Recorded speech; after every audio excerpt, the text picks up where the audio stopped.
খোদার পথে চলেছে যারা, কোরআনের কথা বলেছে যারা, খোদার পথে চলেছে যারা, কোরআনের কথা বলেছে যারা, তাদেরই প্রাণ কেড়ে নিল যারা, প্রভুর কাছে তারা পাবে না ক্ষমা, প্রভুর কাছে তারা পাবে না ক্ষমা, প্রভুর কাছে তারা পাবে না ক্ষমা। খোদার পথে চলেছে যারা, কোরআনের কথা বলেছে যারা, নির্ভীক নির্ভয়ে যারা জীবনটা করে গেল দান, পাবেই পাবেই তারা প্রভুর কাছে মহাপ্রতিদান। নির্ভীক নির্ভয়ে যারা জীবনটা করে গেল দান, পাবেই পাবেই তারা প্রভুর কাছে মহাপ্রতিদান। তোমরা তাদের পথেই চলো, তোমরা তাদের পথেই চলো, হয়ে পাগল পারা।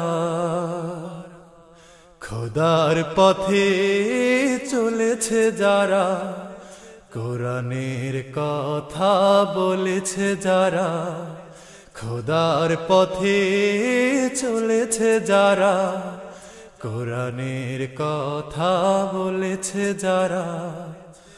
অক্টোবরের 28 তারিখ ভুলিনি, ভুলিনি নির্যাতিত সব মানুষের কথা, হৃদয়ে রেখেছি গেথে ভাই হারানো কত ব্যথা। সামনে এগিয়ে যাও সত্যের সৈনিকেরা, নেই কোনো ভয় পাবে তোমরা প্রভুর সাড়া। সামনে এগিয়ে যাও সত্যের সৈনিকেরা, নেই কোনো ভয় পাবে তোমরা প্রভুর সাড়া। হবেই হবে সত্যের জয়, হবেই হবে সত্যের জয়, হৃদয়টা আকুল করা।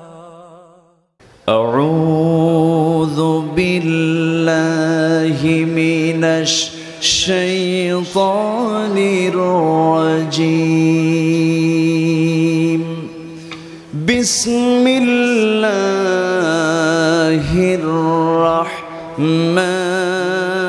রাহমানির রাহিম। কুল তাআলাউ আতলু মা হাররামা রাব্বুকুম আলাইকুম আল্লা তুশরিকু বিহি শাইআ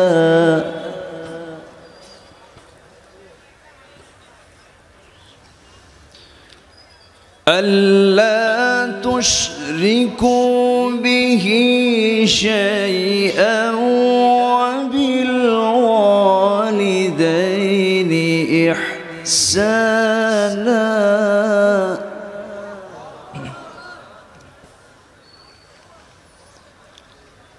ولا تقتلوا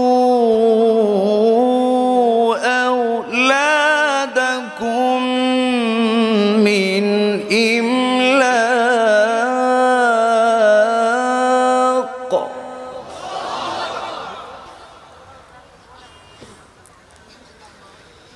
نحن نرزقكم وإياهم ولا تقربوا الفواحش ما ظهر منها وما بطن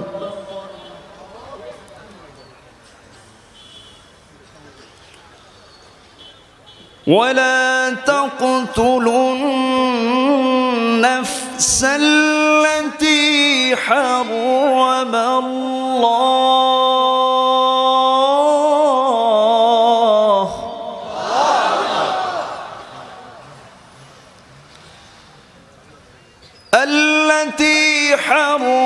الله إلا بالحق ذلكم وصاكم به لعلكم تعقلون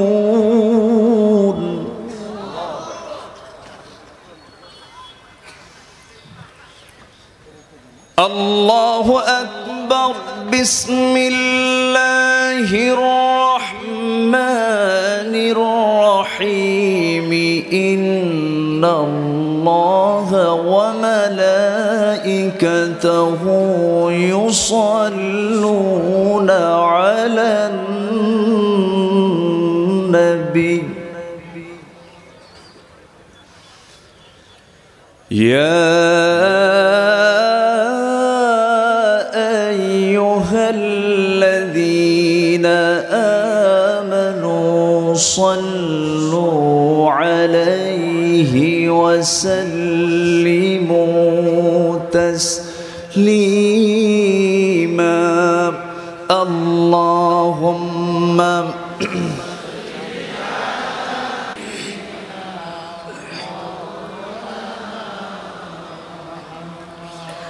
শিবে আবু তালিব শেখ কারাগার কাটলো সেথায় তোমার বহুদিন হলো পার শিবে আবু তালিব শেখ কারাগার কাটলো সেথায় তোমার বহুদিন হলো পার না খেয়ে না ঘুমে কত রাত কেঁদে কেঁদে দিন কায়েমের তরে ধৈর্য ধরে ধরে হে রাসূল এসে গেল বদর উহুদ খন্দক পরীক্ষা জানমাল দিয়ে পাশ হলো সকল পরীক্ষা অবশেষে হয়ে গেল দিন কায়েমের বিজয় তরী রাসূল আমার বলে দিলেন খায়রুল কুরুনি করনি আল্লাহুম্মা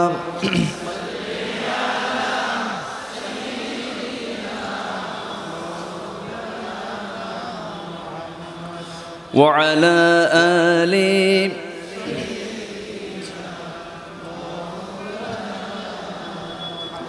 সবাই বলুন বালাগাল উলা বিকামালিহি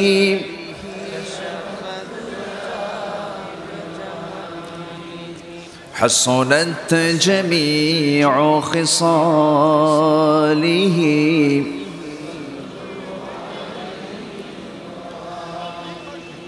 قوت عشق سے ہر پست کو بالا کر دے دہر میں اسم محمد سے اجالا کر دے بلغ العلا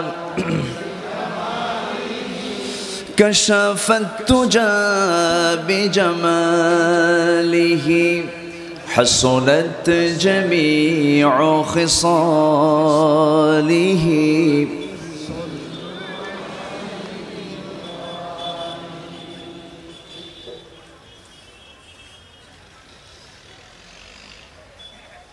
প্রাকৃতিক সৌন্দর্যে ভরপুর সিলেট অঞ্চলের মদবকুণ্ড জলপ্রপাত সংলগ্ন মৌলভীবাজার জেলার বড়লেখা উপজেলার সুজনগর ইসলামী সমাজ কল্যাণ পরিষদ কর্তৃক আয়োজিত সিদ্দিক আলী উচ্চ বিদ্যালয় মাঠ প্রাঙ্গণে অনুষ্ঠিত দশম বার্ষিকী তাফসীরুল কোরআন মাহফিল 2019 তিন দিন ব্যাপী আয়োজনের দ্বিতীয় দিবসের সম্মানিত সুযোগ্য সাহেবে সদর সম্মানিত মেহমানবৃন্দ, বিশেষ করে আমার পূর্বে কথা বলেছেন প্রথিতযশা আলেমে দ্বীন, বিশিষ্ট ইসলামী চিন্তাবিদ, নন্দিত মুফাসসিরে কোরআন, আমার অত্যন্ত কাছের, আমার প্রিয়, আমার স্নেহধন্য স্নেহাস্পদ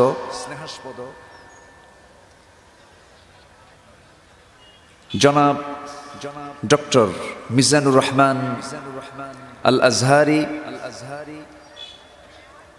উপস্থিত হযরত উলামায়ে কেরাম, ফদলায়ে ইজম,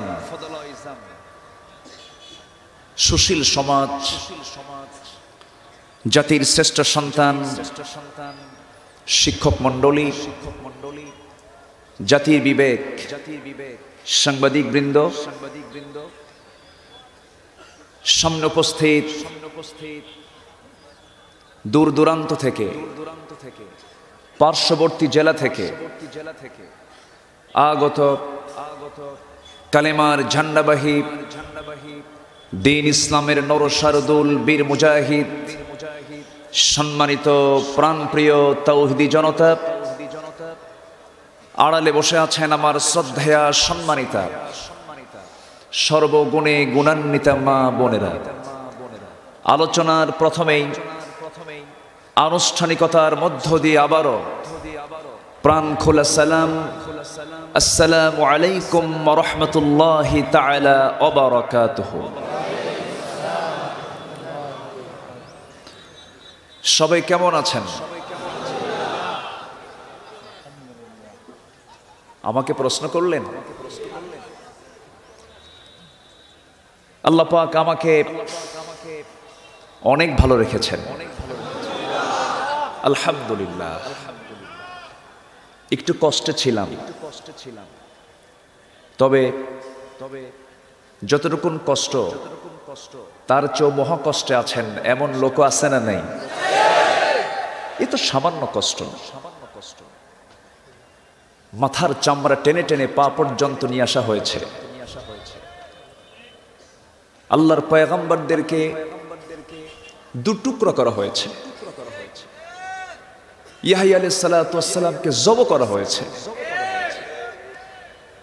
এ তো একটু ইনসাইট, কোরআন জাতি যেন না জানে, কোরআনের আলোচনা যেন বন্ধ হয়ে যায়, এই পথকে রুদ্ধ করার জন্য এগুলো একটু ষড়যন্ত্রের অংশ মাত্র। তবে যে সময় আমরা দেখতে পাবো কারাগারগুলো অধিকাংশই খারাপ মানুষে পরিপূর্ণ, সেই সময় ভাবব সুশাসন চলছে। আর যখন দেখব কারাগারটা হয়ে গেছে নামাজিদের জায়গা, ভালো মানুষের জায়গা, তখন বুঝে নিতে হবে চলছে সেই সমাজে চরম দুঃশাসন। আসতে কবেন না, জোরে কোন ঠিক কিনা? তবে পৃথিবীও কিন্তু কারাগার। এই কারাগার কে বানিয়েছেন? আমরা কি কারাগারের বাইরে আছি? হয়তো ছোট্ট মানব তৈরি একটা ছোট্ট কারাগার থেকে আমাকে এই তো 48 ঘন্টা আগে বড় একটি কারাগারে আসতে হলো। এই কারাগারটা কার? এই কারাগারের, এই পৃথিবী নামক এই কারাগারের মালিক কে? কিন্তু এটাকে জান্নাত মনে করে কারা? কাফেররা। কারা? আদ-দুনিয়া সিজনুল মুমিন ওয়া জান্নাতুল লিল কাফির। ইমানদারের জন্য দুনিয়াটা হলো কারাগার, আর কাফিরদের জন্য হলো জান্নাত। এই জন্য জান্নাত কল্পনা করে সাদ্দাদ বানিয়েছিল তার স্বর্গ, মাটির সঙ্গে মিশিয়ে দিয়েছেন কে? সে আল্লাহ মনে হয় নাই? আছে না নাই? ইবনে কাসির এসেছে তিনটি গুনাহ তার রেজাল্ট বান্দা দুনিয়ায় দেখতে পায়। এর মধ্যে 1 নম্বর হলো নিরপরাধ মানুষকে যদি জুলুম করা হয়, অত্যাচার করা হয়। নাম্বার 2 হলো যখন সমাজের ভিতরে জুলুমের মাত্রা বাড়িয়ে দেয়। আরেকটা হচ্ছে যখন বান্দাদের ভিতরে জেনার পরিবেশ সৃষ্টি করার জন্য সকল কিছুর আয়োজন করা হয়। এগুলো সমাজে আছে না নাই? আসতে কবেন না, আছে না নাই?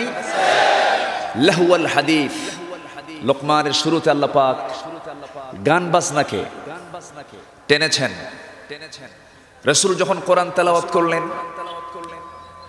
মক্কার উতবা সাইবা মুগিরারা সে সময় বিদেশ থেকে,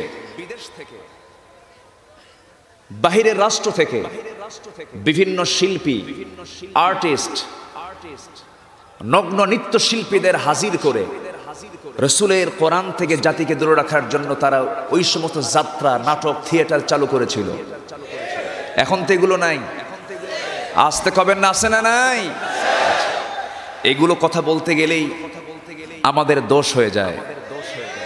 দোষ দিতে থাকেন, আমরা শুনছি, আমরা শুনবো, চুপ থাকবো না, মোকাবেলাও করব। সবাই কি মোকাবেলা করতে রাজি আছেন? কালেমার ঝান্ডা হাতে নিতে হবে। কালেমার পতাকা যার হাতে থাকবে বিজয় তার নিশ্চিত। এই ওয়াদাকার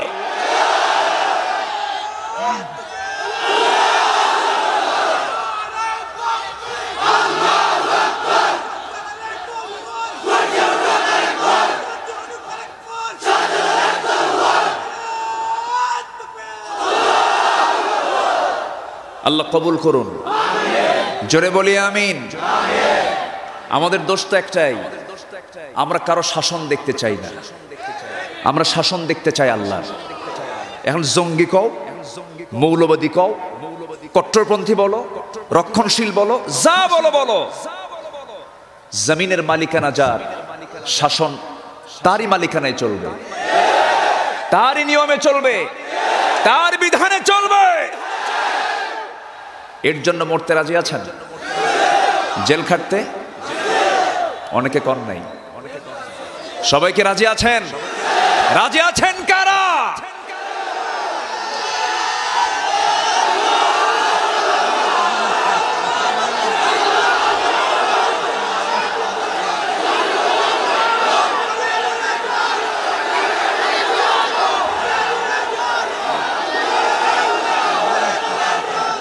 আল্লাহ সবার হাতকে কবুল করুন। জোরে বলি আমিন। আরো জোরে আমিন।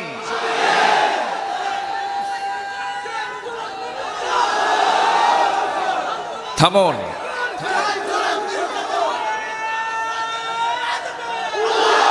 থামুন। সম্মানিত ভাইয়েরা, প্রিয় ভাই সব, এই পৃথিবীর মালিকটাকে সন্দেহ লাগে নাকি? না 2 জন, 3 জন, 4 জন, কয়জন? তিনি কে? তিনি কে আমার? দূরে না কাছে? পর না আপন, দূর না কাছের, খুবই কাছের, খুবই প্রিয় আমার। আর সেই প্রিয় যে আল্লাহ আমার, এটা বোঝা যায় এটা ইনসাইডে গেলে, একটু ভিতরে গেলে, অন্ধকার প্রকোষ্ঠে গেলে। তবে আরো কষ্ট, আরো যাতনা, আরো নির্যাতন, জুলুম আসবে আসবে, কিন্তু অন্ধকার কেটে যাবে, অমানুষে দূর হবে। সামনের রক্তিম সূর্য অপেক্ষা করছে উদয় হওয়ার জন্য। বাংলার জমিনে সেই সূর্যের নাম হবে ইসলাম। আসবে, কিন্তু শর্ত হলো আমাকে গোলাম হয়ে যেতে হবে। কার? কার গোলাম হতে হবে? আল্লাহর গোলাম হতে হবে। সে আল্লাহর গোলাম হওয়ার জন্য গোলামি করতে হবে। কিভাবে, কোন পদ্ধতিতে, সেটা কে দিয়েছেন? কি কিতাব দিয়েছেন? কি কিতাব দিয়েছেন? কোরআন দিয়েছেন। আল্লাহ পাকের মধ্যে সব কিছুর তথ্য দিয়েছেন, নিগুড় তথ্য, আসমান জমিন সব দিয়েছেন। আল্লাহ রাব্বুল আলামিন বলেন, وما من غائبة في السماء والأرض إلا في كتاب مبين। আসমান জমিনের ভিতরে যত নিগুড় তথ্য সবগুলো আমি কিতাবের মধ্যে সুস্পষ্ট করে দিয়েছি, সকল মিসাল দিয়েছি। وَتِلْكَ الْأَمْثَالُ نَضْرِبُهَا لِلنَّاسِ لَعَلَّهُمْ يَتَفَكَّرُونَ। অন্য জায়গায় মহান রব্বুল আলামিন বলেন, وَلَقَدْ ضَرَبْنَا لِلنَّاسِ فِي هَذَا الْقُرْآنِ مِنْ كُلِّ مَثَلٍ। জোরে বলুন আল্লাহু আকবার। সকল মিসাল, সকল উপমা দিয়েছি কিতাবের ভিতরে। বান্দা, এই কিতাবের ভিতরে আমি তোমার জন্য সব প্রয়োজনকে আয়োজন করে দিয়েছি, এটাকে ফলো করো। আমার নবীর দায়িত্ব ছিল তেলাওয়াত করা, আমার নবীর দায়িত্ব ছিল তাজকিয়ে নফসের কিছু বান্দা তৈরি করা, আমার নবীর দায়িত্ব ছিল হিকমতের কথাগুলো বলা। তবে হ্যাঁ, দাওয়াতের ক্ষেত্রে হিকমতের দরকার আছে না নাই? হিকমত মানে কি হককে গোপন করা নাকি? হিকমত মানে কিন্তু হককে গোপন করা নয়। আমাকে অনেকে বলেন, হুজুর একটু হিকমত কইরা কথা কইেন যেন কেউ না টের পায়। আমার কথা কি বুঝতেছেন? যে হিকমত করে কথা কইেন, হিকমত মানে বুঝায় যে আপনি একটু আড়াল করে কথা বলবেন। একজন আল্লাহর খুব পছন্দের গোলাম, যিনি নবী ছিলেন না, আল্লাহ পাক তাকে হিকমত দিয়েছিলেন। তিনি কে বলেন তো? হযরতে লুকমান আলাইহিস সালাতু ওয়াস সালাম। তাকে অপশন দেওয়া হয়েছিল দুইটা। তাকে বলা হয়েছিল, লোকমান তুমি নবুয়ত চাও না হিকমত চাও? এই কালো, খাটো, ঠোঁটমোটা, পা ফাটা, আবিসিনিয়ার একজন কৃতদাস লোকমান হাকিম, লোকমান আলাইহিস সালাতু ওয়াস সালাম তিনি বললেন, আমি নবুয়ত চাই না, আমি হিকমত চাই। আল্লাহ রাব্বুল আলামিন হিকমতের ব্যাপারে বললেন, মান ইউতিল হিকমাতা ফাকাদ উতিয়া খায়রান কাসীরা। যাকে হিকমত দেওয়া হয়েছে তাকে সকল প্রকার কল্যাণ দেওয়া হয়েছে। একটু জোরে বলি সুবহানাল্লাহ। কিন্তু হিকমতের নামে বাতিলদের সঙ্গে আমি করমর্দন করব, এটার নাম হিকমত নয়। ঠিক কিনা? সম্মানিত ভাইয়েরা, মুমিন কথা বলে দুই জবানে না এক জবানে? দুই জবানে না এক জবানে? ভিতরে থেকে বারবার মনে হয়েছে আবু হানিফার কথা, বারবার মনে হয়েছে ইমাম মালিকের কথা, সৈয়দ আহমদ ইবনে হাম্বলের কথা। তারা সবাই কি ছিলেন? বড় বড় ইমাম ছিলেন। সৈয়দ আহমদ ইবনে হাম্বলকে গলার মধ্যে রশি দিয়া গোটা শহর কুকুরের মতো শহরবাসীকে দেখানো হয়েছে। সৈয়দ আহমদ ইবনে হাম্বল কেমন করে লাঞ্ছনা অপমানের পরিবেশ তাকে সইতে হয়েছে। ইসলাম দিন এমনি এমনি আসে নাই। ইসলামকে প্রতিষ্ঠা করতে গেলে সকল ত্যাগ কোরবানি দেওয়ার জন্য সর্বোচ্চ প্রস্তুতি নিতে হবে। আল্লাহ কবুল করুন, জোরে বলি আমিন। সম্মানিত ভাইয়ের একটা উদাহরণ দিলে স্পষ্ট হবে। আমার কথা কি কষ্ট নিচ্ছেন নাকি আপনারা? এই এলাকার একজন মানুষ ধরুন ঢাকা যাবে, তো বাড়িটা দেখাশোনা করার জন্য বাড়ির একটা দারোয়ানকে বলে গেল, দারোয়ান তুমি বাড়িটা পাহারা দেবে, আমি ঢাকা থেকে 7 দিন পরে আসবো। বাড়ির সকল কিছু তুমি টেক কেয়ার করবে, খেয়াল করবে যেন কোনো সমস্যা না হয়। তো যাওয়ার সময় সে আবার তার ঘরের প্রতিবেশী, তার বাড়ির যে প্রতিবেশী, সেই প্রতিবেশীকে ডাক দিয়ে বলছে, ভাই আমি তো ঢাকা যাচ্ছি, দারোয়ান রেখে গেলাম, এরপর আপনি আমার প্রতিবেশী হিসেবে আপনাকেও বলে গেলাম, আপনি একটু লক্ষ্য রাখবেন আমার দারোয়ান কি করে। একদিন পর ফোন গেল বাড়ির মালিকের কাছে, প্রতিবেশী ফোন দিয়ে বলছে, ভাই এমন দারোয়ান রেখে গেছেন, ও তো আচার চুরি করে খায়। কি চুরি করে খায়? আচার কয় নাকি? কয় এলাকায় আচার কয় নাকি? আচ্ছা। সেকেন্ড ডেতে আবার ফোন দিয়ে বলে, ভাই এমন একজন দারোয়ান রেখে গেলেন, এ তো আজকে দেখি একটা মোরগ জব করে দিব্যি খেয়ে নিচ্ছে। বাড়িওয়ালা মনে মনে ভাবে, আগে ঢাকা থেকে ফিরি, এরপরে তোর মুরগি খাওয়া, আচার খাওয়ার বিচার করব। তৃতীয় দিন সংবাদ আসলো যে দারোয়ানটার উপরে বাড়িওয়ালা খেপেছিল। সেই দারোয়ানের একটা সংবাদ বাড়িওয়ালার কানে গেল, কি তৃতীয় দিবসের রাতের বেলা, দিন পাড়ি হওয়ার পর রাতের বেলা গভীর রাত্রে ডাকাত প্রবেশ করেছে, তাকে অ্যাটাক করেছে, ওই দারোয়ানকে গুলি করেছে। তবুও সে দরজা খোলে নাই, দরজা ভেঙ্গেছে, তাকে গুলিবিদ্ধ করা হয়েছে। তবুও সে তার মালিকের বাড়ির একটা সম্পদের ক্ষতি সে হতে দেয়নি। এই সংবাদ পাওয়ার পর বাড়িওয়ালা বাড়িতে এসে ওই দারোয়ানের আচার খাওয়া আর মুরগি চুরি করে খাওয়ার বিচার কি বাড়িওয়ালা করবে? আসতে কবেন না করবে? করবে না। কেন? এই জন্য করবে না, সে আমার বাড়ির নিরাপত্তা নিশ্চিত করার জন্য, সম্পদ রক্ষার জন্য সে জীবন দিতে প্রস্তুত। অতএব সামান্য চুরি টুরি যা করছে আমি তার মাফ করে দিলাম। ওই জেকের আজগার আর খানকায় বসে কিছু মুরিদ তৈরি কইরা জান্নাত পাওয়া যাবে না। আসতে কবেন না ঠিক কিনা? বাড়ি পাহারা দিতে হবে, এই জমিনে শাসন চালু করতে হবে মহান আল্লাহ তাআলা। আল্লাহ সব গুনাহ মাফ করে দিবেন।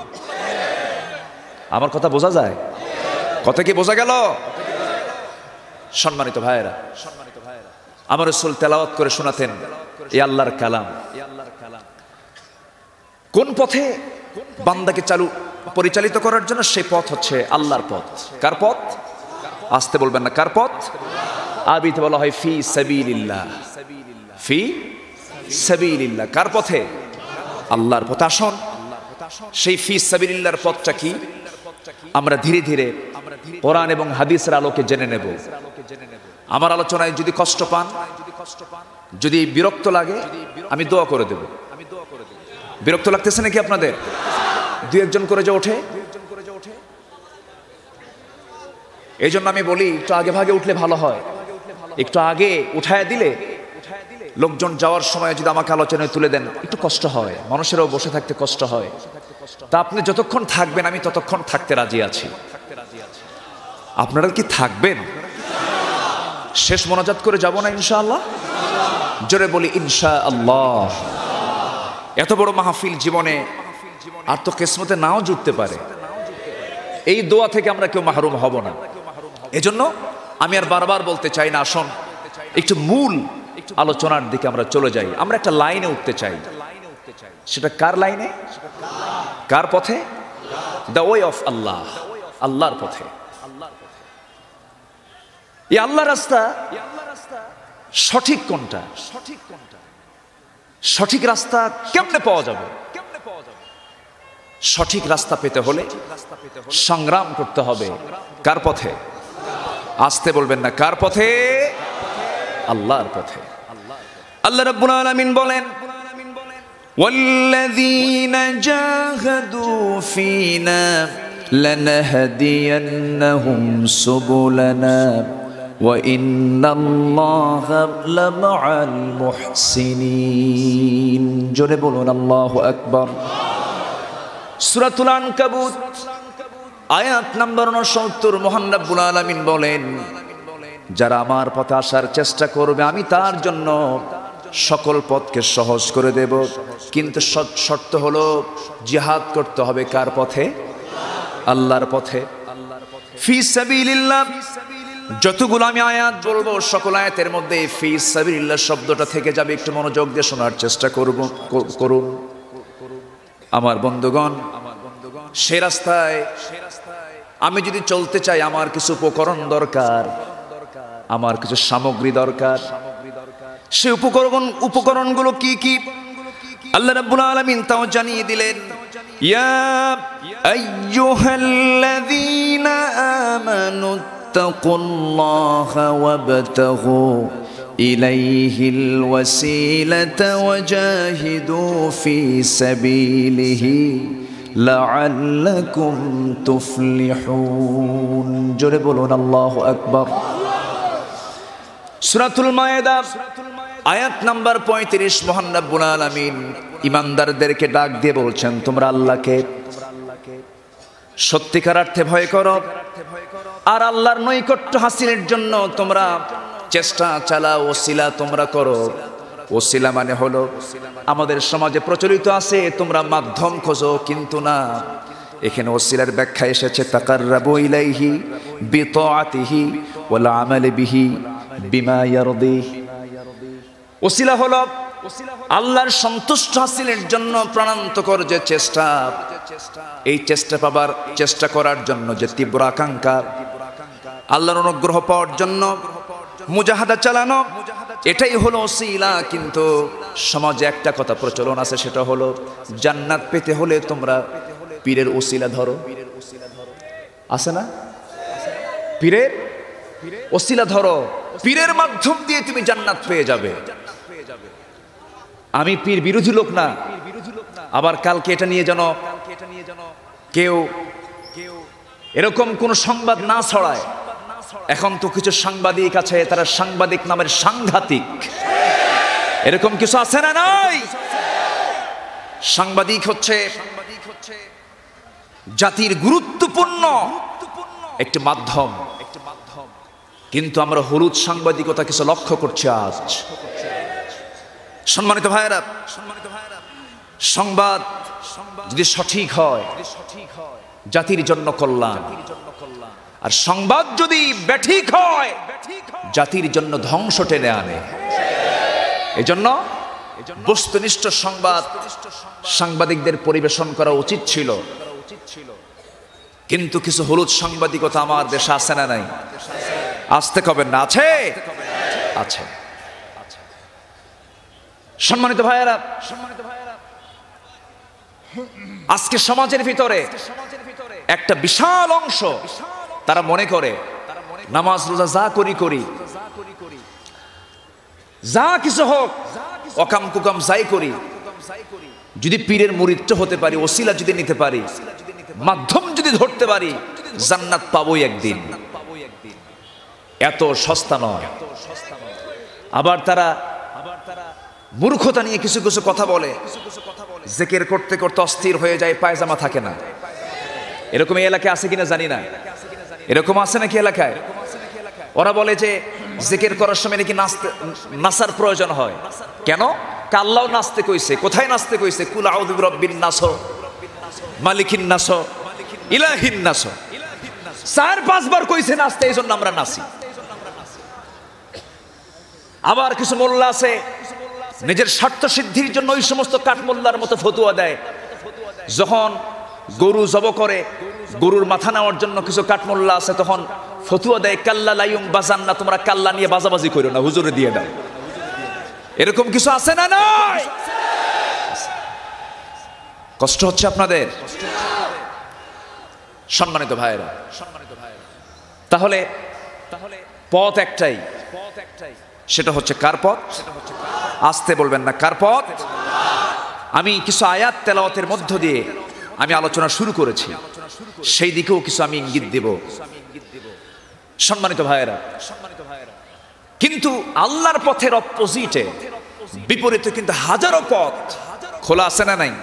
আচ্ছা, আল্লাহ রাব্বুল আলামিন বলেন وَأَنَّ هَذَا صِرَاطِي مُسْتَقِيمًا فَاتَّبِعُوهُ وَلَا تَتَّبِعُوا السُّبُلَ فَتَفَرَّقَ بِكُمْ عَنْ سَبِيلِهِ ذَلِكُمْ وَصَّاكُمْ بِهِ لَعَلَّكُمْ تَتَّقُونَ। জোরে বলুন আল্লাহু আকবার। সূরাতুল আনআম আয়াত নাম্বার 153। আমার পক্ষ থেকে সিরাতুল মুস্তাকিম কিন্তু একটাই, তোমরা সেই পথটাকে ফলো করো। নামাজের মধ্যে আমরা সিরাতুল মুস্তাকিম পাওয়ার জন্য কত দোয়া করি, নামাজে আমরা দাঁড়িয়ে দাঁড়িয়ে বলি, আমার সঙ্গে সবাই ঠোঁট মিলিয়ে একটু মহব্বত নিয়ে বলেন,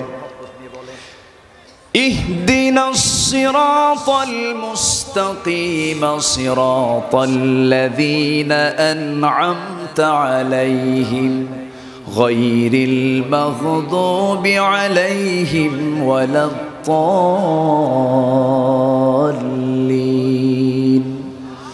আয় আল্লাহ তাআলা আমাদেরকে সরল সঠিক পথে রাস্তা দেখিয়ে দাও। আয় আল্লাহ তাআলা সেই পথ, যে পথে চিরশান্তি, আর সেই পথ থেকে আমাদেরকে রক্ষা করো যে পথে চিরভ্রান্তি। এমন দোয়া করলাম, নামাজের মধ্যে চাইলাম, সেজদা দিলাম, রুকু করলাম, আবার এই মস্তকটা আমি একটা মূর্তির সামনেও সঁপিয়ে দিলাম।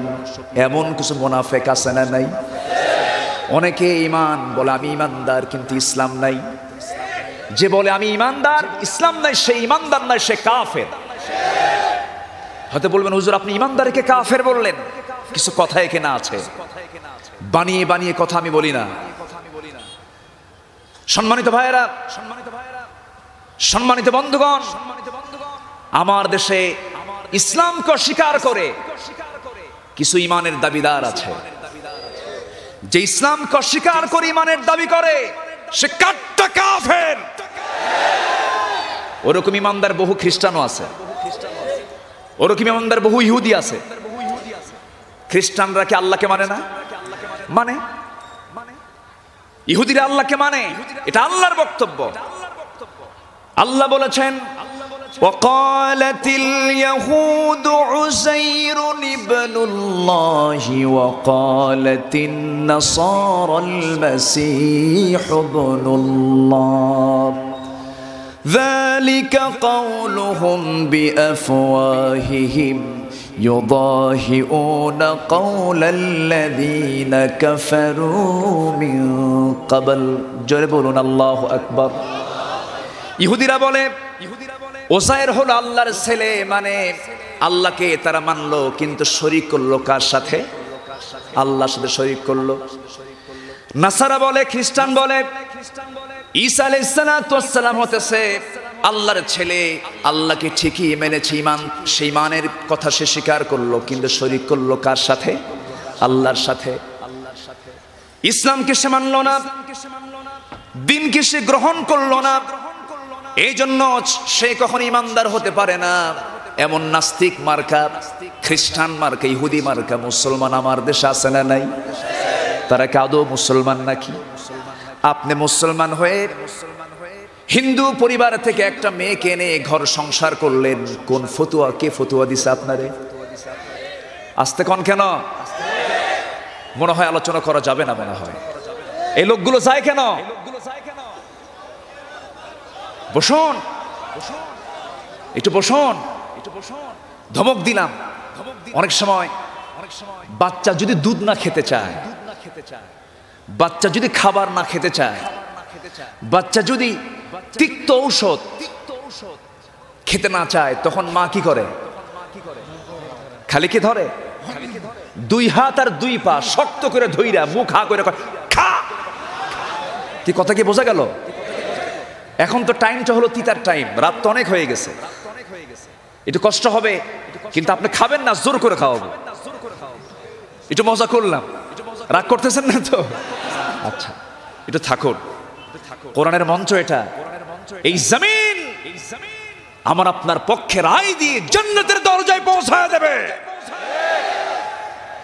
এই জমিন সাক্ষ্য দেবে একদিন আল্লাহর কাছে। লিয়াকত ভাই সহ এই মাহফিল কমিটি বকুল ভাইয়েরা যে আয়োজনটা করেন, এটা একটা জান্নাতি আয়োজন। যেরকম সুবহানাল্লাহ, যেরকম সুবহানাল্লাহ। এর অপোজিটে লাহুল হাদিস, গান বাজনার আয়োজন আমার দেশে আছে না নাই? তাদের প্রোগ্রাম কিন্তু ছোট না, তাদের প্রোগ্রামও বড়, তাদের দর্শকও অনেক। দর্শক আছে না? ভারত থেকে আমদানি হলো শাহরুখ খান, আসছিল ঢাকায়, এক রাতের একটা অংশে 4 ঘন্টার জন্য এসে এই জাতি সামনে সে নিজেকে উপস্থাপন করলো, অভিনয় দেখালো। মাত্র 4 ঘন্টার সফরে এই জাতি তার হাতে তুলে দিল 8 কোটি টাকা। আলহামদুলিল্লাহ। হ্যাঁ, কি কবেন? সম্মানিত ভাইয়েরা, একজন অভিনেতার হাতে 4 ঘন্টার অভিনয়ে 8 কোটি টাকা হাতে তুলে দিতে সেখানে কোনো ফতুয়ার প্রশ্ন আসে না। প্রশ্ন আসে আলেমদের কিছু হাদিয়া তোহফা নিয়া। আসতে কবেন না জোরে গান, ঠিক কিনা? এগুলো ছোটমি, এগুলো সংকীর্ণতা। কিছু আলেম আমার দেশে আছেন, আমি নিজে তাদেরকে দেখেছি, এক বেলা খাবার পান, আরেক বেলা না খেয়ে থাকেন। ওই সমস্ত আলেমদেরকে দেখার দায়িত্ব ছিল গভর্নমেন্টের। গভর্নমেন্ট তা না দেখে দেখা হলো চোর, গুন্ডা, বদমাইশদের।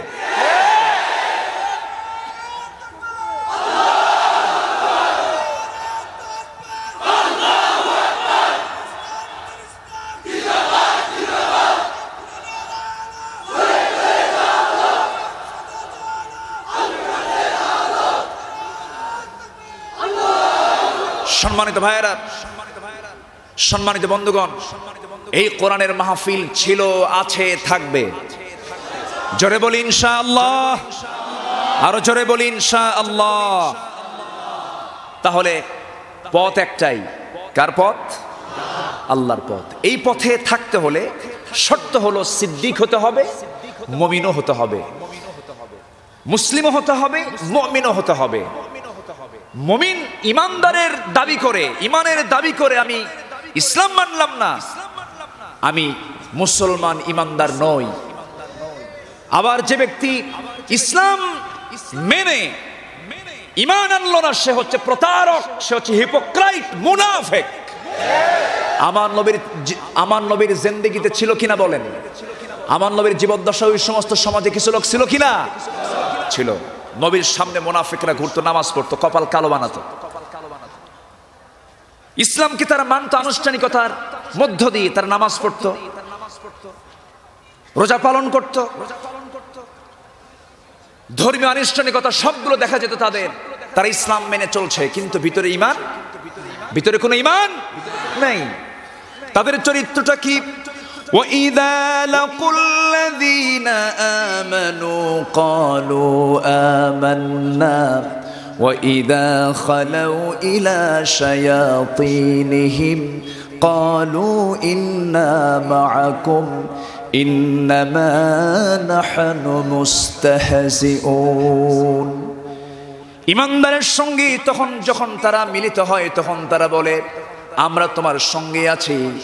আবার যখন তারা শয়তানদের সঙ্গে মিলিত হয়, তখন বলে আমরা তো তোমাদের সাথেই আছি। এইরকম করে হিপোক্রিসির, মুনাফিকতার মানসিকতা নিয়ে যারা চলবে, তাদের ইসলাম মানার 4 পয়সা দাম, হজ করার 4 পয়সা দাম, দান করার 4 পয়সা দাম নাই। এটা কার কথা? আল্লাহর পথে টিকে থাকতে হলে সিদ্দিক এবং মুমিন হওয়া শর্ত মহান রব্বুল আলামিন বলেন, ইন্নামাল মুমিনুনা আল্লাযীনা আমানু বিল্লাহি ওয়া রাসূলিহি সুম্মা লাম ইয়ারতাবু ওয়া জাহাদু বিআমওয়ালিহিম ওয়া আনফুসিহিম ফি সাবিলিল্লাহ। জোরে বলুন আল্লাহু আকবার। নিঃসন্দেহে যারা ঈমান আনবে আল্লাহর প্রতি, রাসূলের প্রতি, এখানে মুমিন শর্ত। সুম্মা লাম ইয়ারতাবু, যারা সন্দেহ পোষণ করবে না।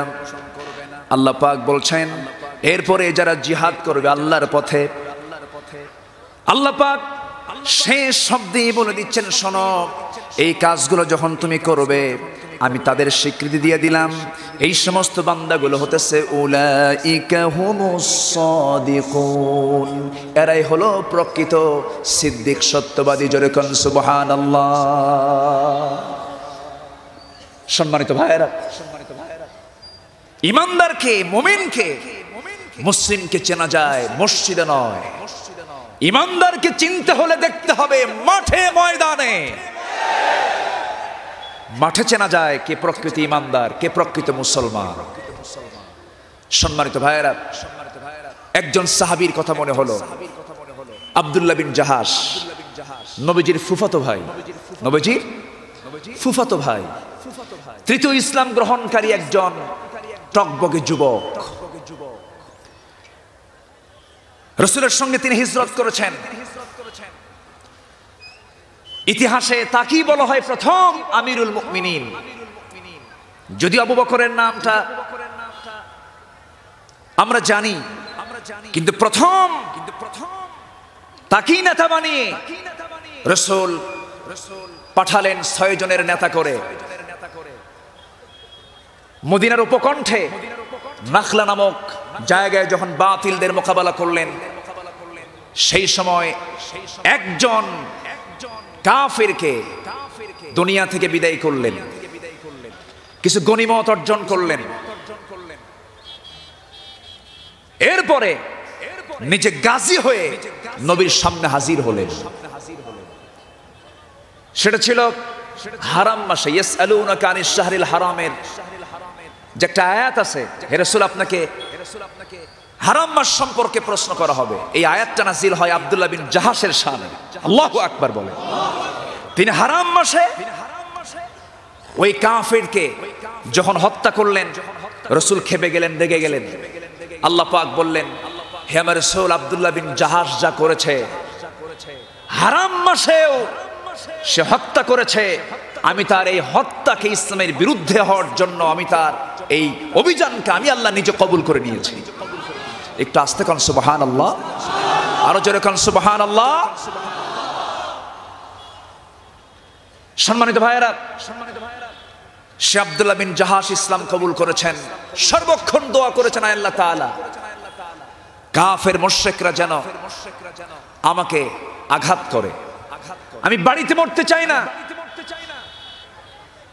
আমি অসুস্থ হয়ে মরতে চাই না, আমি মরতে চাই জিহাদের ময়দানে। আমাকে যেন টুকরো টুকরো করে দুনিয়া থেকে বিদায় করে দেওয়া হয়, এমন করে দোয়া করেছেন আব্দুল্লাহ বিন জাহাশ। সাদ বিন আবি ওয়াক্কাস রাদিয়াল্লাহু তাআলা আনহু একজন আরেকজন জবরদস্ত একজন সাহাবী ছিলেন, সাদ বিন আবি ওয়াক্কাস রাদিয়াল্লাহু তাআলা আনহু। এটা আবার কোন সাহাবী ছিলেন? আল্লাহু আকবার, আল্লাহু আকবার। সাদ বিন আবি ওয়াক্কাস রাদিয়াল্লাহু তাআলা আনহু ইসলাম কবুল করলেন। তিনি ছিলেন চতুর্থ ইসলাম কবুলকারী একজন, ইনিও কম না। এই সাহাবী যখন ইসলাম কবুল করলেন, তার মা অনশনে নামলেন, খাওয়া দাওয়া বন্ধ করলেন, বয়কট শুরু করে দিলেন এবং বললেন তার মা, সাদ তুমি যতক্ষণ পর্যন্ত ইসলাম ত্যাগ না করবে আমিও খাওয়া ত্যাগ করলাম। সাদ বিন আবি ওয়াক্কাস বললেন, আমার মা আপনি আমার সামনে যে প্রপোজটা দিলেন, যে প্রস্তাবটা দিলেন, আল্লাহর নামের কসম করে বলছি তুমি আমার একজন মা, তোমার যদি মৃত্যু একবার না দুবার না 100 বারও যদি আমার সামনে তোমার মরণ হয়ে যায়, আল্লাহর নামের কসম করে বললাম, আল্লাহর দিন থেকে, ইসলাম থেকে আমি এক চুল পরিমাণ নড়ব না। ছাড়লেন ঘর বাড়ি, হিজরত করলেন মদিনায়। রাসূলের কাছে সংবাদ চলে আসলো, সাহাবীদের ঘর বাড়িগুলো দখল হয়ে গেছে। একজন সাহাবী নবীর সামনে দাঁড়িয়ে আছেন। রাসূল বলেন, শুনছো নাকি তোমার বাড়ি তো আবু জেহেল দখল করে ফেলেছে? সঙ্গে সঙ্গে সাহাবী বলছেন, ইয়া রাসূলুল্লাহ, দুনিয়ার কোন সম্পদের মায়া করি না, মহাব্বত করি না, কারণ সবচেয়ে বড় সম্পদ আপনার রাসূল, আমি আপনাকে পেয়ে গেছি। আমার নবীজি খুশি হয়ে গেলেন। সেই সাদ বিন আবি ওয়াক্কাস রাদিয়াল্লাহু তাআলা আনহু, আব্দুল্লাহ বিন জাহাশ রাদিয়াল্লাহু তাআলা আনহু কেমন সিদ্দিক ছিলেন, কেমন মুমিন ছিলেন। আল্লাহর পথে লড়াইয়ে নেমে গেলেন। সবচেয়ে কঠিন যুদ্ধ ছিল উহুদের ময়দান। যে উহুদের ময়দানে আমার রাসূল মাঝে মাঝে যেতেন আর চোখের পানি ফেলে ফেলে কাঁদতেন চাচা আমির হামজার জন্য। এটাই হলো ফি সাবিলিল্লাহ। আমার নবীজি ওই উহুদের প্রান্তরে 70 জন সাহাবীর সামনে যখন দাঁড়াতেন, ওই শাহাদাতের শহীদদের কবরের সামনে যখন দাঁড়াতেন, তখন তার চোখ দিয়ে পানি গড়ে গড়ে পড়তো। মাঝে মাঝে বলতেন, সাহাবীরা রে, উহুদ পাহাড় আমাকে খুব ভালোবাসে, আমি উহুদ পাহাড়কে ভালোবাসি। এই উহুদের পলদেশে সবচেয়ে বেশি রক্তাক্ত হয়েছেন মুহাম্মদ রাসূলুল্লাহ। কার পথে ছিলেন? আসতে বলবেন না, কার পথে ছিলেন? আল্লাহর পথে ছিলেন। আমার বন্ধুগণ, উহুদের ময়দানে এই আব্দুল্লাহ বিন জাহাশ এবং সাদ বিন আবি ওয়াক্কাস দুজন মিলে আসমানমুখী হয়ে দুটো হাত উঁচু করে দোয়া করছেন, আল্লাহ তাআলা তোমার পথে, ফি সাবিলিল্লাহর পথে সংগ্রাম করতে আসছি। আমি সাদ যেন বাতিলদের মোকাবেলা করতে পারি, বাতিলদের যেন আক্রমণ করতে পারি। আল্লাহ তুমি আমার এই মুজাহাদাকে কবুল করো। আব্দুল্লাহ বিন জাহাশ দোয়া করলেন, আল্লাহ তাআলা আমি তোমার কাছে এটাই প্রার্থনা করি, বাড়ি থেকে বের হয়েছি আর বাড়িতে ফিরতে চাই না। আমি তোমার কাছে প্রার্থনা করি, ওই যে বাড়ি থেকে বিদায় নিয়েছি, আমি আর বউ বাচ্চার কাছে যেতে চাই না। আমি তোমার কাছে এটাই দোয়া করব, আমি যেন বাতিলদের মোকাবেলা করে আমি যেন কিছু সংখ্যক কাফেরকে দুনিয়া থেকে বিদায় করতে পারি। যুদ্ধের এক পর্যায়ে যেন আমিও যেন আক্রান্ত হয়ে যাই, কাফেররা যেন আমাকে আঘাত করে আমার নাকটা যেন কেটে নেয়, আমার কানটা যেন কেটে নেয়, আমার হাতটা যেন কেটে নেয়, আমার পাটা যেন কেটে নেয়। আমি যেন অঙ্গহানি হয়ে টুকরো টুকরো হয়ে যেন দুনিয়া থেকে বিদায় হতে পারি।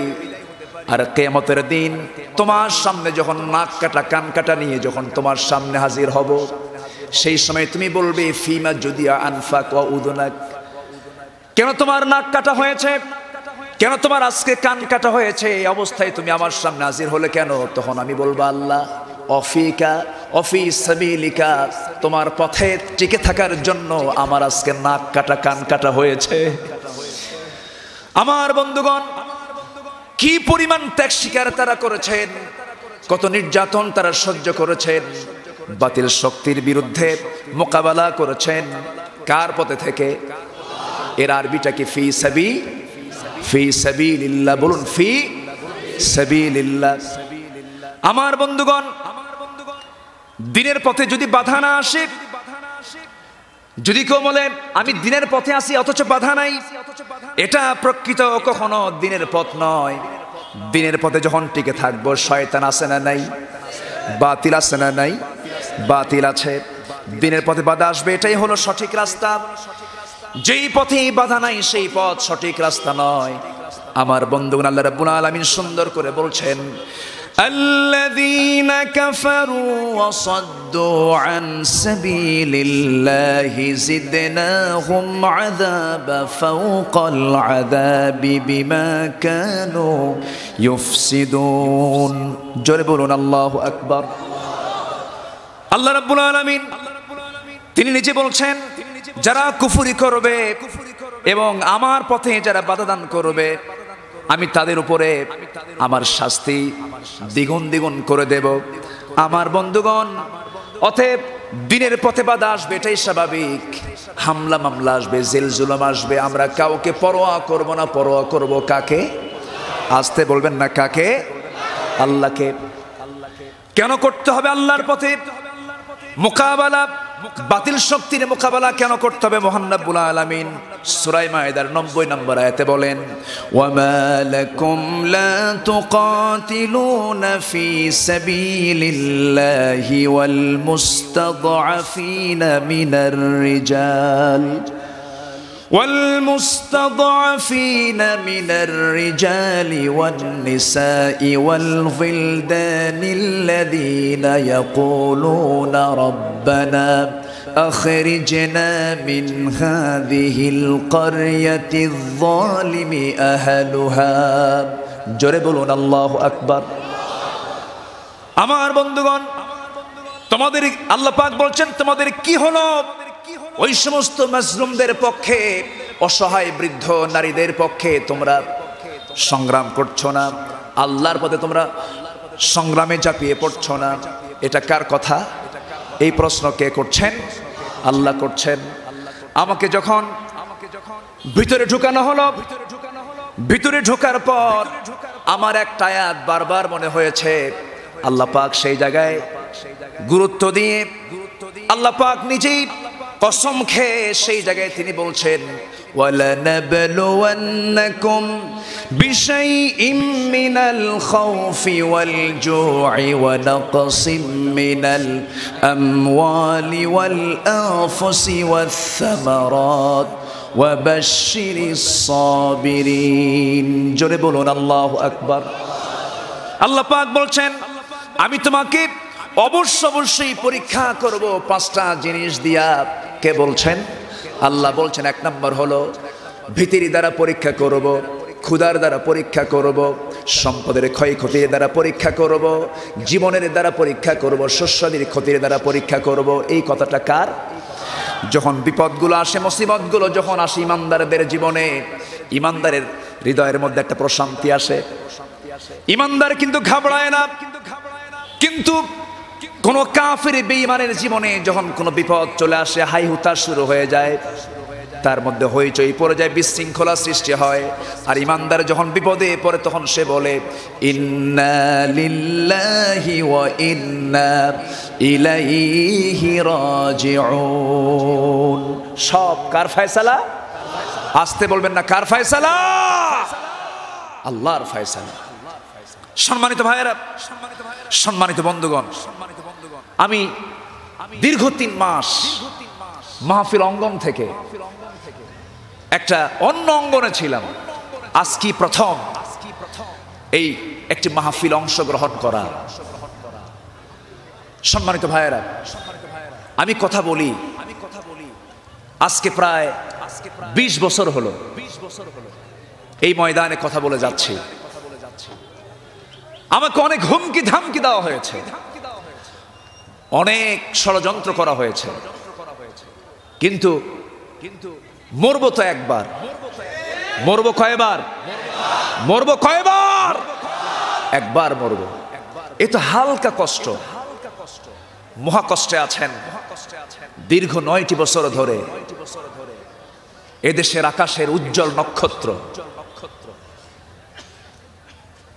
আমাদের অহংকারের পিরামিড, 16 কোটি মানুষের হৃদয়ের স্পন্দন, বাতিল শক্তির এক ভয়াবহ আগ্নেয়গিরির আভা, লাভা।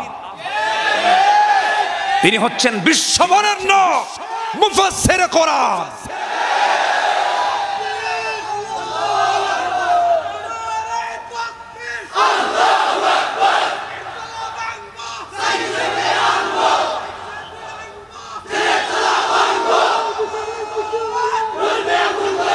সম্মানিত ভাইয়েরা, সম্মানিত ভাইয়েরা, থামুন।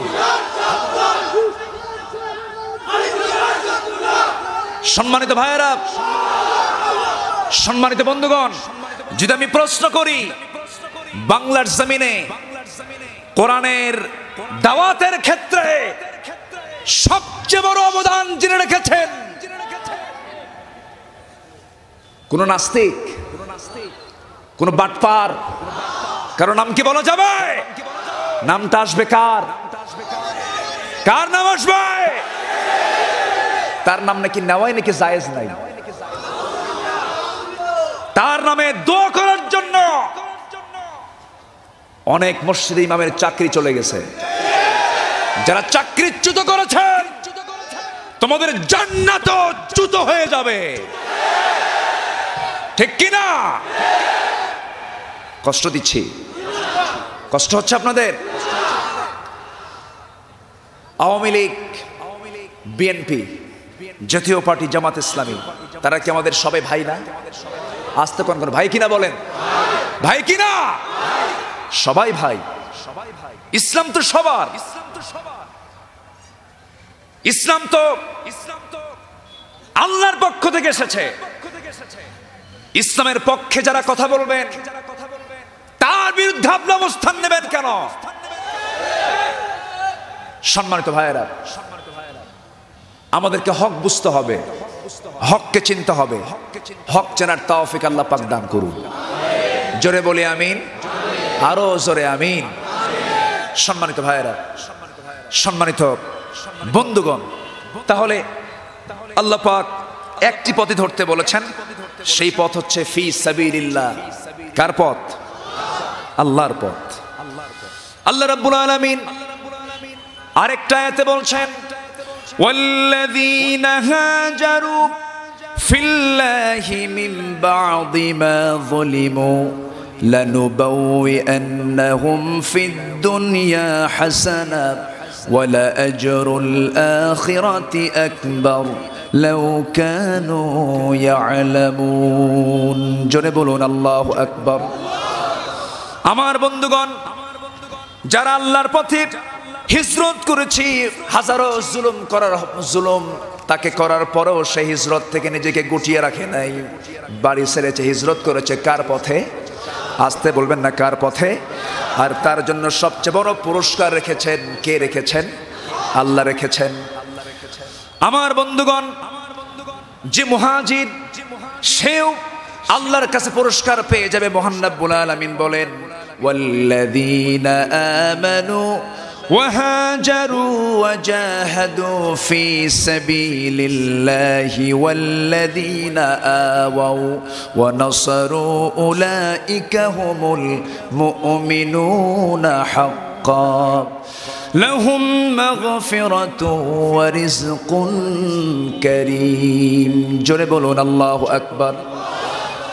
যারা মুহাজিরকে সাহায্য করবে, যারা আল্লাহর পথে যারা টিকে থাকতে গিয়ে যারা ঘর ছাড়বে, বাড়ি ছাড়বে, এই সমস্ত লোককে যারা সাহায্য করবে, আল্লাহ তাদেরকে মাফ করবেন, তাদেরকেও বিশাল পুরস্কার জান্নাত দিয়ে দিবেন। জোরে বলি সুবহানাল্লাহ।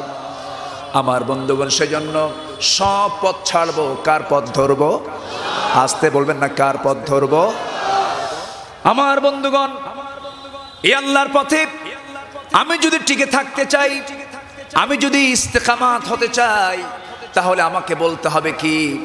সেই কথাই বলতে হবে। আল্লাহ পাক বলে দিচ্ছেন তা সুন্দর করে, সবাই বলুন, ইন্নাল্লাযীনা ক্বালু রাব্বুনাল্লাহু সুম্মা ইসতাকামু তাতানাজ্জালু আলাইহিমুল মালায়েকা ألا تخافوا ولا تحزنوا وأبشروا بالجنة التي كنتم توعدون।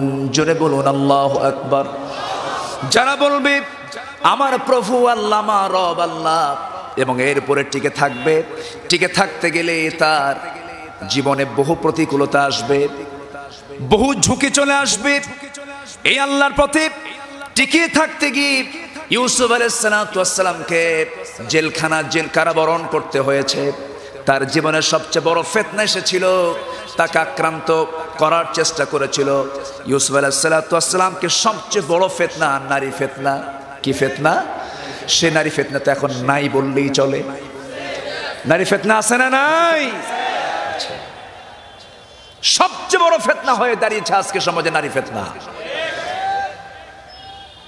নারীদের অবাধ মেলামেশা, নারী এবং পুরুষ সমান অধিকারের নামে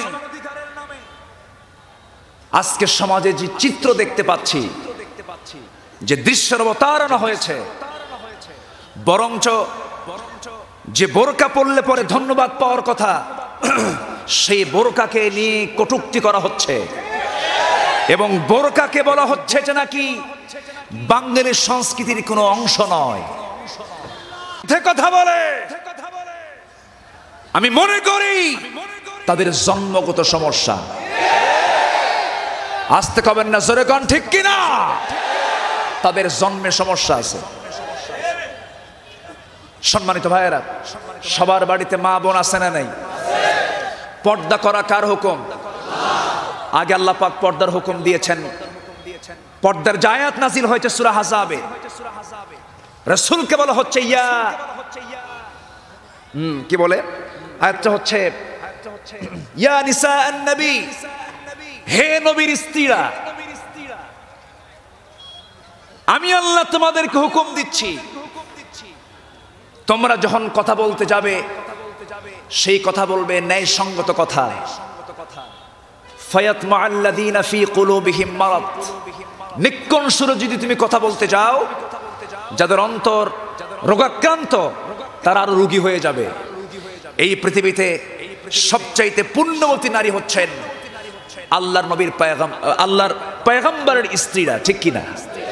আল্লাহ পাক সেই পয়গম্বরদের স্ত্রীদেরকে জানিয়ে দিচ্ছেন যে তোমাদের কথাটা সংযত হওয়া উচিত। অকুল্না কাওলাম মারুফা, ন্যায়সঙ্গত তোমরা কথা বলো। এটাও কার পথ? আসতে বলবেন না, কার পথ? আল্লাহর পথ। এরপর নাম্বার 2 হুকুম হচ্ছে অকরনা ফি বুয়ুতিকুন্না ওয়ালা তাবাররাজনা তাবাররুজাল জাহিলিয়াতিল উলা, তোমরা বাড়িতে অবস্থান করো, বাহিরে উদ্ভ্রান্তের মতো জাহেলি যুগের নারীদের মতো অবাধ মেলামেশা করো না, জাহেলি যুগের মতো চলাফেরা করো না। এটা কার হুকুম? এবং এই হুকুম দেওয়া হচ্ছে কিন্তু নবীর স্ত্রীদেরকে। তাদের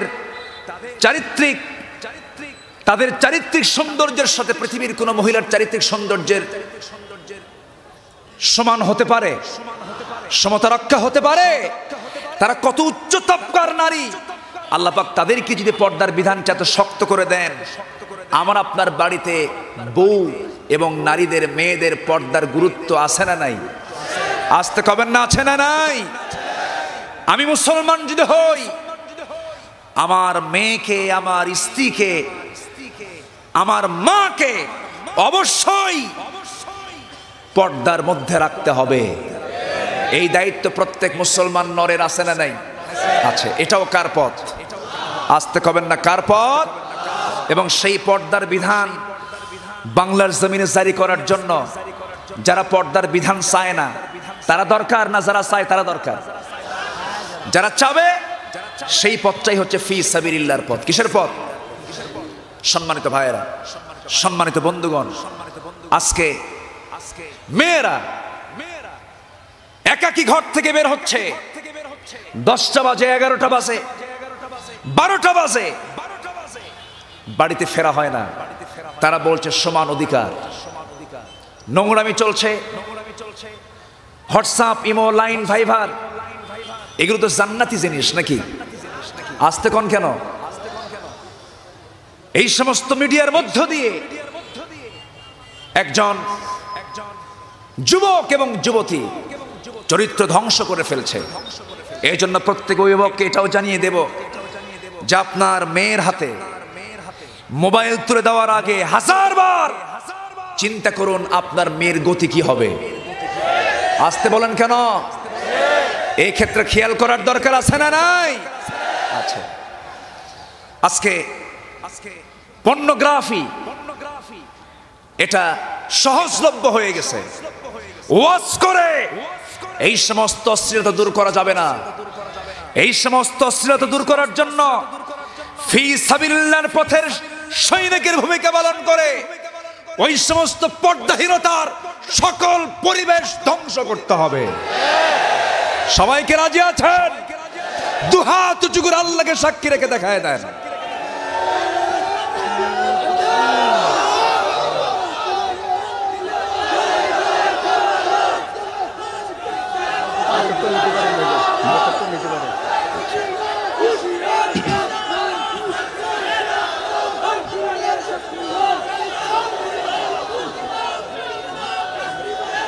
লিল্লাহে তাকবীর। আল কোরআনের আলো, কোরআন আছে যেখানে, আলেম ওলামা যেখানে, লিল্লাহে তাকবীর। হাত নামান। ইউসুফ আলাইহিস সালাতু ওয়াস সালামকে যখন বিশাল পরীক্ষার সামনে যখন তিনি উপস্থাপন হলেন, ইউসুফ আলাইহিস সালাতু ওয়াস সালামকে তৎকালীন রাজরানী জুলাইখা যখন ঘরের মধ্যে তুলল, তিনি কি পাগল হয়েছিলেন তার জন্য? কার জন্য পাগল হয়েছিলেন? আজ থেকে না, কার জন্য পাগল হয়েছিলেন? আল্লাহর জন্য পাগল হয়েছিলেন। এজন্য সে আল্লাহর পাগল হতে হলে আল্লাহর পথটাকে শক্ত করে ধরতে হবে। সেটা হচ্ছে ফি সাবিলিল্লাহ। কার পথ? আল্লাহর পথ। আল্লাহ কবুল করুন। জোরে বলি আল্লাহুম্মা আমিন। সম্মানিত ভাইয়েরা, সময়টাকে আমি আর ইনক্রিজ করতে পারছি না। সার্বিক পরিস্থিতি লক্ষ্য করে যতটুকু হয়েছে আমরা বলি আলহামদুলিল্লাহ। জোরে বলি আলহামদুলিল্লাহ। আমরা সবাই এখানে এসেছি, সবাই নামাজ পড়ি তো? সবাই কি নামাজ পড়ি? এশার নামাজ পড়েছি সবাই? ফজর পড়বো? ফজরটা পড়বো কারা? একটু আল্লাহকে সাক্ষী রেখে দেখেন তো। একটু হাতটা একটু উঁচু করে, একটু উঁচু করুন, একটু দুহাত তুলুন।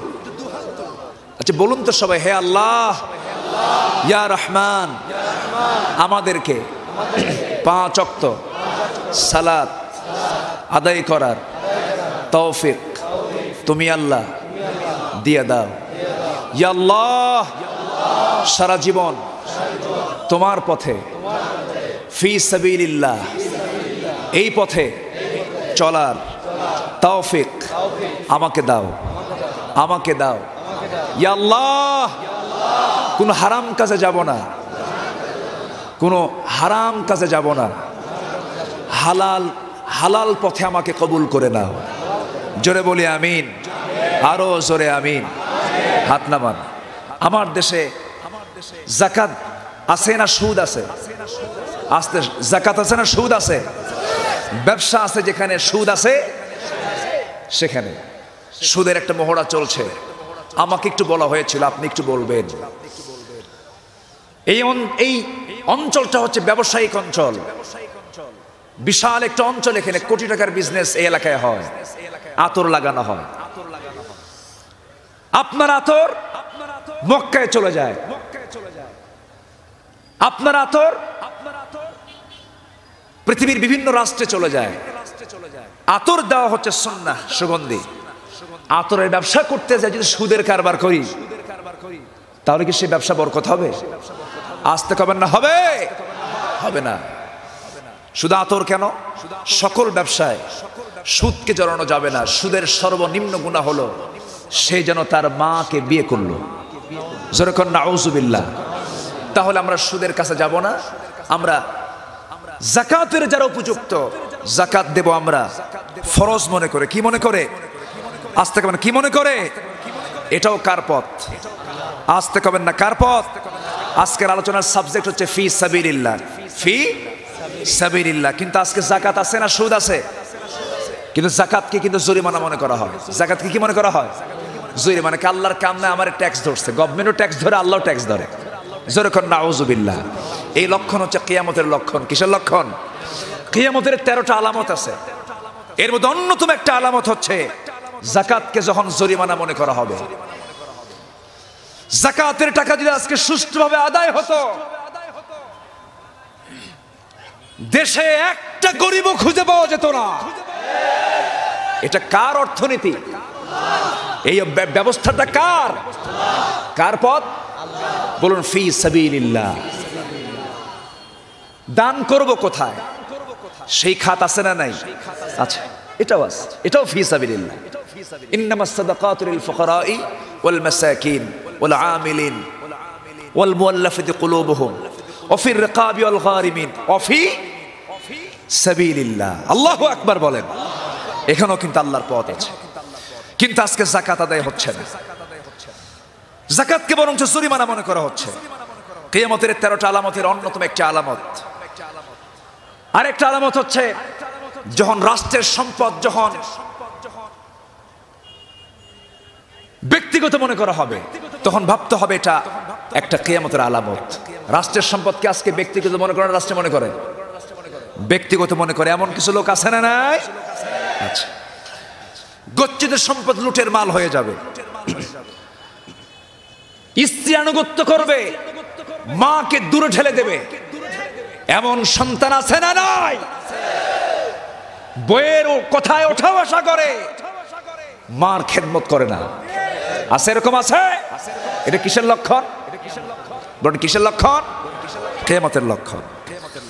বন্ধুকে টেনে নেবে, বন্ধু খুব মোহাব্বত, আব্বাকে পাত্তা দেয় না, এরকম আছে না নাই? এটাও কিয়ামতের আলামত।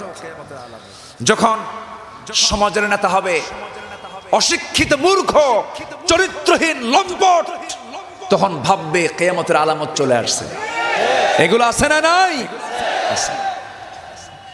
সমাজের কিছু লোককে সম্মান করবে, ভয়ে সম্মান করবে, আর মনে মনে কবে সুযোগ পাইলে খাইয়া ফেলাবো। এরকম কিছু নেতা সমাজে আছে না নাই? এটাও হলো কিয়ামতের আলামত। এটা কিসের আলামত? কিয়ামতের আলামত। কষ্ট হচ্ছে আপনাদের? কষ্ট হচ্ছে? মদ্যপান যখন ইজি হয়ে যাবে, আজকে মদের ব্যাপারে মদটা কঠিন না সহজ? বলেন, মদটা পাওয়া কঠিন না সহজ? সহজ। মদের দোকান আছে না নাই? এটা কিসের আলামত? কিয়ামতের আলামত। এরপর আরো কিছু আলামত আছে। তার অন্যতম আলামত হচ্ছে যখন সমাজে নারী গায়িকা, নায়িকা, বাদ্যযন্ত্রের ব্যাপক প্রচলন ঘটবে, তখন ভাববে কিয়ামত খুব নিকটে চলে আসছে। এখন এগুলো আছে না নাই? আছে। এগুলো সব কিয়ামতের আলামত। এই একটা সিচুয়েশন আমাকে আপনাকে সিদ্ধান্ত নিতে হবে। কোন পথ না, আমরা পথ ধরবো একটাই, ফি সাবিলিল্লাহ। কার পথ? আল্লাহর পথ। আল্লাহ কবুল করুন। জোরে বলি আল্লাহুম্মা আমিন। আজকে মাহফিলের দ্বিতীয় রজনী, আগামীকাল হচ্ছে শেষ রজনী, না শেষ রজনী। আগামীকালকেও আলোচনা হবে, কথা হবে, নতুন মেহমান আসবেন। আমার আরেক স্নেহধন্য, তার বাচন ভঙ্গিটা আল্লাহ পাক আরেকটা রহমত দিয়েছেন। এমন বাচন ভঙ্গি তার খুব মজা লাগে, তৃপ্তি লাগে। আমি তাকে খুব ভালোবাসি, স্নেহ করি। আমির হামজা মুফতি, তিনি কালকে আসবেন। সবাই আসবেন না? আসবেন না? সবাই আসবেন। আমার পূর্বে যিনি কথা বললেন, আমি দূর থেকে শুনছিলাম, যেন মনে হচ্ছে আরেকটা নতুন তারেক মনোয়ার। আলহামদুলিল্লাহ। তারেক মনোয়ার মানে হচ্ছে উজ্জ্বল নক্ষত্র। তখন মনে হলো যে যেন তারেক ভাই তিনি আলোচনা করছেন। সুন্দর বাচন ভঙ্গি। আল্লাহ তুমি আমার মিজান ভাইকে কবুল করো। জোরে বলি আল্লাহুম্মা আমিন। এই সমস্ত নক্ষত্রগুলো দিনের কথাগুলো বলুক, এর জন্য শারীরিক সুস্থতার দরকার আছে না নাই? সবাই দোয়া করবেন, সবাই দোয়া করবেন, সবাই দোয়া করবেন। আল্লাহ পাক সবাইকে কবুল করুন। জোরে বলি আল্লাহুম্মা আমিন। যতটুকুন হয়েছে আমরা বলি আলহামদুলিল্লাহ। আগামীকাল যেহেতু আছে, অনেক দূর থেকে 50 মাইল 60 মাইল দূর থেকে মাহফিল আসছেন। অনেকে চলে গেছেন, অনেকে আছেন দোয়ার অপেক্ষা করছেন। আসুন আমরা সবাই ক্ষেপণ না করে সোজা দোয়ার দিকে চলে যাব। সবাই আমরা নামাজের সুরতে নামাজের মতো করে বসে যাই, আমরা আল্লাহর কাছে চাবো।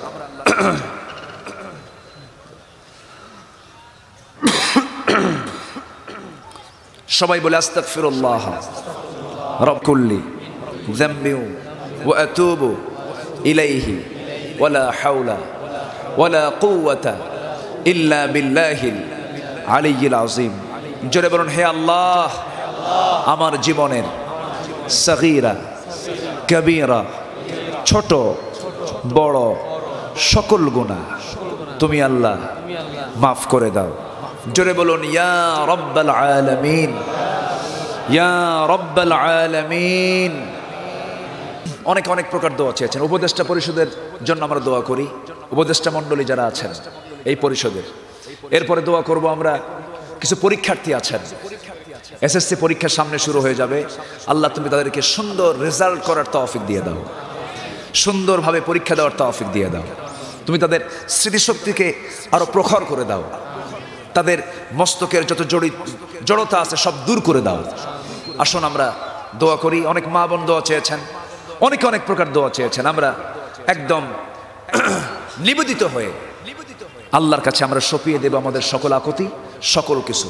আল্লাহুম্মা আমিন। রব্বানা যালামনা আনফুসানা ওয়া ইল্লাম তাগফির লানা ওয়া তারহামনা লানাকুনান্না মিনাল খাসিরিন।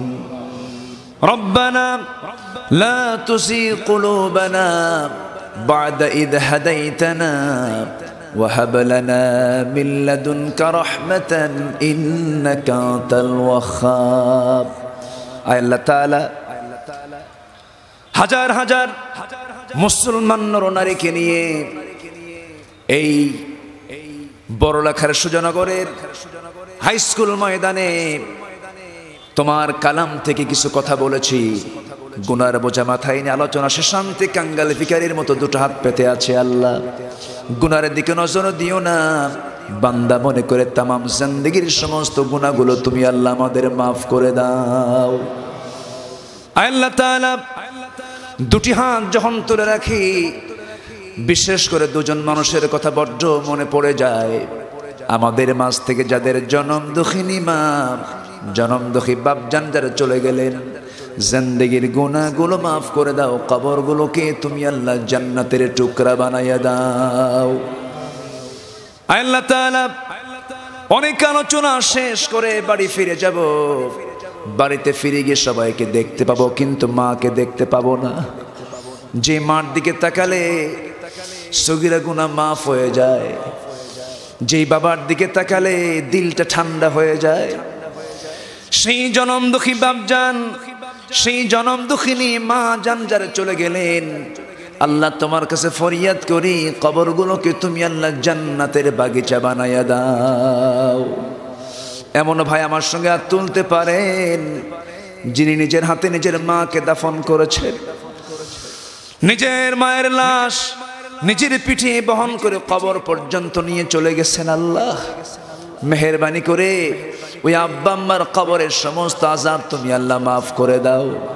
সবাই চক্ষু বন্ধ করুন, আল্লাহর শেখানো দোয়া পড়ে দিল থেকে সবাই বলুন, রব্বির হামহুমা কামা রব্বায়ানি সগীরা, রব্বির হামহুমা কামা রব্বায়ানি সগীরা, রব্বির হামহুমা কামা রব্বায়ানি সগীরা।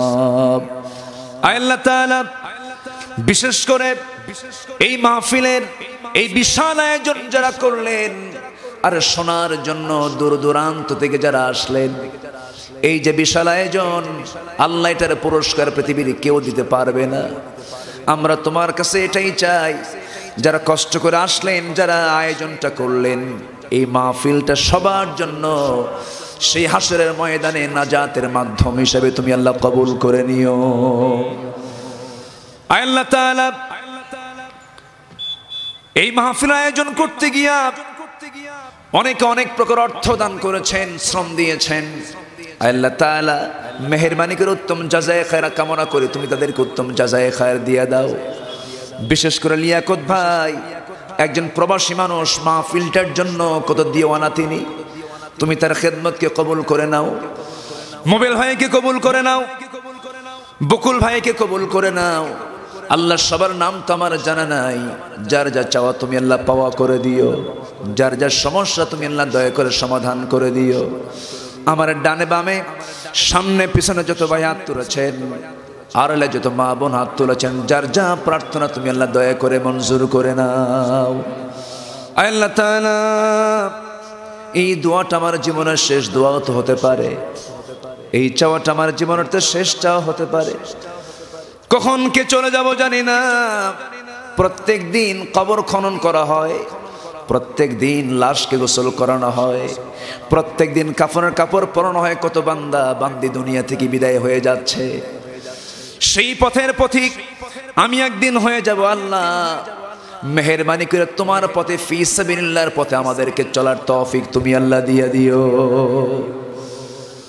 আল্লাহ তাআলা গোটা পৃথিবী জুড়ে আজকে মুসলমানদের উপরে চরম নির্যাতন চলছে। মুসলমানরা মার খেতে খেতে শেষ হয়ে গেল। ও আল্লাহ, ইয়েমেন, ওই যে সিরিয়া, ওই যে ফিলিস্তিন, ওই যে আফগানিস্তানের কতগুলো মুসলমান আজকে নির্যাতিত নিপীড়িত। আল্লাহ তোমার গায়েবে সাহায্য কামনা করি। রোহিঙ্গার মুসলমানগুলো খোলা আকাশে কেমনে দিনগুলো পাড়ি দিচ্ছে। আয় আল্লাহ তাআলা, আসামের 40 লক্ষ মুসলমানকে নিয়ে ষড়যন্ত্র শুরু হয়ে গেছে। কাশ্মীরের মুসলমানদেরকে পাখির বাচ্চার মতো মারতেছে। আল্লাহ তোমার কাছে সাহায্য কামনা করি। মুসলিম জাতির জন্য ওমরের মতো একজন যোগ্য নেতা আমাদের জন্য তুমি আল্লাহ উপহার স্বরূপ দিয়ে দাও। আল্লাহ তাআলা, কোন দিন মালাকুল মউত আসবে জানি না। প্রত্যেক দিন তো মালাকুল মউত আমার কাছে 5 বার করে আসে। শুধু দেখে যায়, জান কবজের অর্ডার তো হয় নাই, কিন্তু কোন দিন যে কোন সময় যে অর্ডার হয়ে যাবে জানি না। তোমার কাছে ফরিয়াদ করি, ডান হাতে আমলনামা না আসা পর্যন্ত আমাদের কাউকে কবরে নিও না। আল্লাহ তাআলা, আমার বাম পাশে আমার স্নেহের ছোট ভাই আব্দুল্লাহ মামুন, তুমি তার খেদমতকে কবুল করো। দিনের দায়ের কাজ করছে আল্লাহ, তুমি তার দাওয়াতের কাজকে তুমি আল্লাহ কবুল করে নাও। আল্লাহ তাআলা, অনেকে অনেক প্রকার দোয়া চেয়েছেন। ও আল্লাহ, অনেক মায়ের করুণ দুর্দশা, অনেক মায়া মনোরাত ভাবে এমন ভাবে রাত কাটান, তার সন্তানটা নাই, সন্তানকে শহীদ করা হয়েছে। এমন অনেক শহীদ পরিবার আছে। আমাদের কাছে দোয়া চান, হুজুর আমার সন্তানটার জন্য দোয়া করবেন। আল্লাহর পথে তোমার পথে যারা জীবনটা দিয়ে দিল, আল্লাহ মেহেরবানি করে তুমি তাদের শাহাদতকে কবুল আর মঞ্জুর করে নিও। ওই সমস্ত মাদেরকে ধৈর্য ধরার তৌফিক দিয়ে দিও। আল্লাহ তাআলা, সবাই তো একদিন দুনিয়া থেকে বিদায় হতে হবে। মরতে যখন হবে তুমি আল্লাহ দয়া করে আর শহীদি মওত দিয়ে দিও। আমার জন্য মৃত্যুর ফয়সালা তোমারই জানা আছে কোন দিন হবে। যখন মরণটা হয়ে যাবে, দুপুরবেলা মরলে সন্ধ্যার মধ্যে দাফন হয়ে যাবে, সন্ধ্যায় মরলে মধ্যরাত্রির মধ্যে দাফন হয়ে যাবে, মধ্যরাত্রে মরলে পরে পরের দিন সকালের মধ্যে দাফন হয়ে যাবে। বাজারের সবচেয়ে কম দামি কাফনের কাপড় কেনা হবে, আমার কাফনের কাপড়টা পরিয়ে দেওয়া হবে। জীবনের শেষ গোসলটা হয়ে যাবে, মরা মুখ সময় দেখে দেখে চলে যাবে। আমাকে সবাই ধরে নিয়ে কবর পর্যন্ত চলে যাবে, কবরে শোয়া দেবে। কবরে শোয়া দিয়ে ওই যে বিদায় হয়ে আসবে, আল্লাহ আর কোনোদিন কেউ তো খোঁজ নিতে যাবে না রে।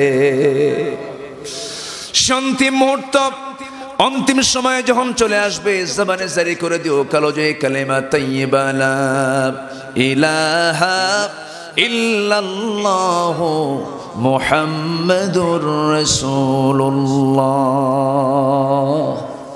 আসসালামু আলাইকুম ওয়া রাহমাতুল্লাহি ওয়া বারাকাতুহু।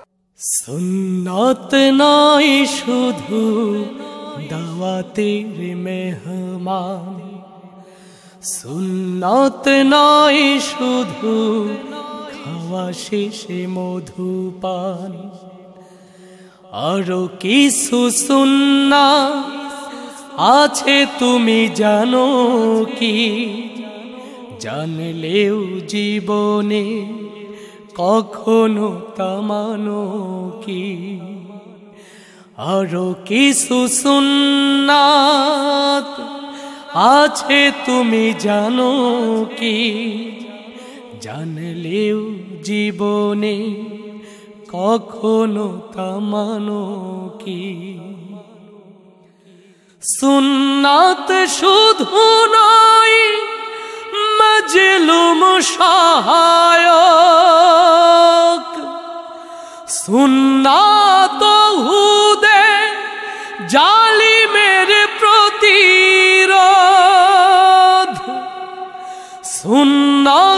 শুধু নয়, নির্জন ধ্যানে যাওয়া, আরো সুন্নাত হলো পাথরের আঘাত খাওয়া। মুহাব্বতে তার সুদিনের সাথী তুমি, দুর্দিনেও তার পাশে থাকো কি। আরো কিছু সুন্নাত আছে তুমি জানো কি, জানলেও জীবনে কখনো তা মানো কি। সুন্নাত কোরআনের সমাজ বিনির্মাণে, বৈরী সকল পথ মাড়িয়ে চলা। সুন্নাত দাওয়াতে দিনের পাশাপাশি, ইসলাম রক্ষায় হাতে তলোয়ার তোলা। সুন্নাত শুধু নয়, নমনীয় আলাপন, সুন্নাত প্রয়োজনে হুঙ্কারে গর্জন। সুন্নাত শুধু নয়, মেষে চড়াতে যাওয়া, আরো সুন্নাত হলো রাষ্ট্রনায়ক হওয়া।